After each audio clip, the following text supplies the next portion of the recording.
एक सौदागर लंबा सफर तय करके अपने घर वापस आया।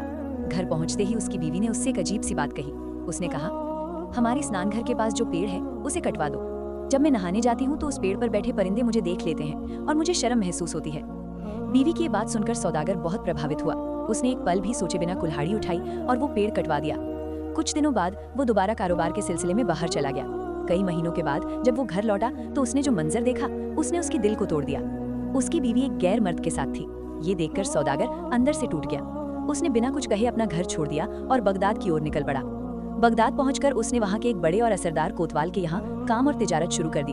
कोतवाल बहुत अमीर था और उसकी गिनती शहर के ताकतवर लोगों में होती थी। एक दिन कोतवाल के घर से सोने की बड़ी मात्रा चोरी हो गई। बहुत तलाश की गई, हर जगह छानबीन हुई, लेकिन सोने का कोई पता नहीं चला। कोतवाल के यहाँ एक शेख का आना जाना था जो चलते समय अपना पूरा पाँव जमीन पर नहीं रखते थे। कोतवाल उनकी बहुत इज्जत करता था।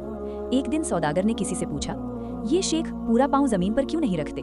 उस आदमी ने जवाब दिया, कहा जाता है कि वे ऐसा इसलिए करते हैं ताकि चलते समय किसी कीड़े मकोड़े को नुकसान न पहुंचे। ये बात सुनते ही सौदागर चौंक गया।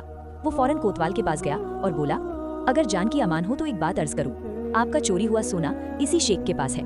ये सुनकर कोतवाल हैरान रह गया। उसने कहा, वो शेख तो बहुत नेक और परहेजगार माने जाते हैं। अगर उनके घर से कुछ भी बरामद न हुआ तो तुम्हें सख्त सजा मिलेगी।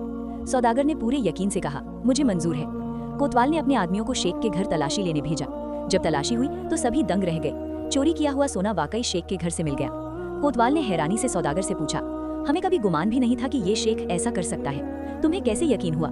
सौदागर ने जवाब दिया, मेरी बीवी ने भी एक बार मुझसे कहा था कि एक पेड़ कटवा दो क्योंकि उस पर बैठे परिंदे उसे देख लेते थे।